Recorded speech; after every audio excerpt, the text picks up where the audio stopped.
नमस्कार मित्रांनो, तुम्हा सर्वांचं तुमच्याच यूट्यूब चॅनलवरती पुन्हा एकदा सहर्ष स्वागत। विधानसभा निवडणुकीत महाविकास आघाडीचा दारुण पराभव झाला। राष्ट्रवादी शरद पवार गटालाही अपेक्षित यश मिळालं नाही। शरद पवार गटाचे केवळ 10 आमदार निवडून आले।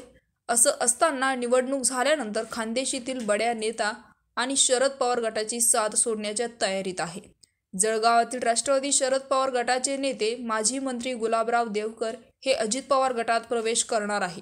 जवळपास 5000 पेक्षा जास्त कार्यकर्ते आणि पदाधिकारी हे गुलाबराव देवकर यांच्या सोबत अजित पवार गटात प्रवेश करणार आहे। तर अजित पवार गटात जाणार असल्याचं गुलाबराव देवकर यांनी प्रसार माध्यमाशी बोलताना संवाद साधला होता। माजी मंत्री जळगावातील राष्ट्रवादी शरद पवार गटाचे नेते गुलाबराव देवकर हे अजित पवार गटात प्रवेश करणार आहे।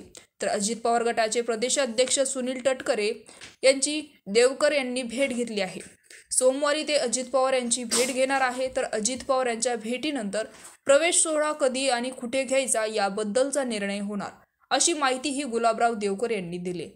चिंतन बैठकीमध्ये कार्यकर्त्यांनी सत्तेत जायला हवं असं सांगितलं होतं। अजित पवार गटात जाण्याबद्दल निर्णय घेतला होता। कार्यकर्त्यांच्या सूचनेनुसार अजित पवार गटात प्रवेश करणार आहे। जळगाव ग्रामीण मतदारसंघातले तसेच जिल्ह्यातील अनेक राष्ट्रवादी शरद पवार गटाचे पदाधिकारी तसेच कार्यकर्ते हे अजित पवार गटात प्रवेश करणार आहे, असंही गुलाबराव देवकर यांनी म्हणाले। विधानसभा निवडणुकीत पराभवाचा धक्का बचवत नाही तोच जळगाव जिल्ह्यात गुलाबराव देवकर यांच्यासह अनेक कार्यकर्ते अजित पवार गटात प्रवेश करणार, त्यामुळे राष्ट्रवादी शरद पवार गटासाठी हा मोठा धक्का मानला जात आहे।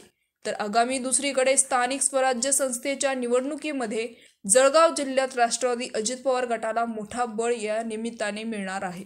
तर मित्रांनो, याविषयी आपलं मतही तेवढंच महत्त्वाचं आहे।